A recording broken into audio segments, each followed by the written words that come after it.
This psychedelic little car is actually a very big deal for Mazda.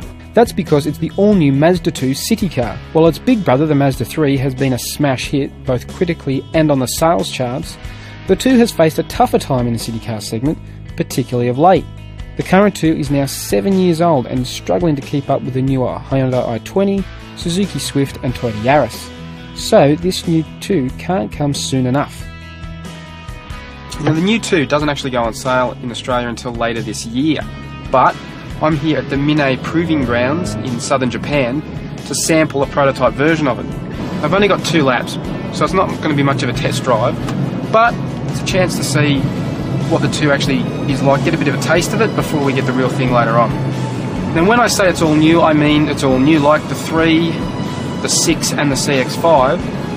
The 2 is now part of this SkyActiv family of cars, which means it's got new, more fuel-efficient engines, the SkyActiv chassis and body, which is lighter and all new and basically modular, so they're all related in some way, shape or form, and the new Kodo design language. Now this car I'm actually driving is fitted with a 1.5 litre 4-cylinder engine, which is in European specification, which means it's actually got less power and torque than what we'll get in Australia. But overall I think it's, it's okay, it's moving the 2 along pretty good, so I've been looking forward to driving the more powerful version. And there is word that we'll actually get an even more powerful version on top of that for the range-topping models. One thing that is immediately noticeable is it doesn't really feel like a small car.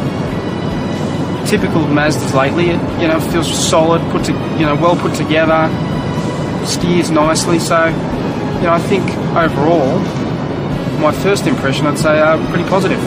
However, having said that, there is a bit of body roll in the corners. I mean, it's no race car, it is a city runabout. And another little criticism is it is a bit noisy. But again, this isn't a finished car, so it's hard to really judge what the finished product will be, like exactly. But I say, I'm actually impressed by this engine. Even though it's only got 55 kilowatts, and I was expecting it to be a bit lackluster, to be honest, but actually, it pulls along really well. I'm surprised. So, we'll get a 79 kilowatt version in Australia. So, I reckon it should be one of the more sprightly cars in this class.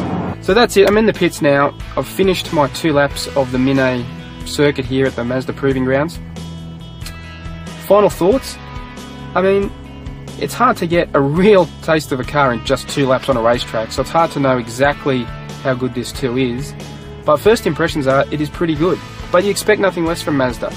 The 3, the 6 and the CX-5 are all among the best in class. So, really, you expect nothing less from the Mazda 2 to be the best, amongst the best in that city car class.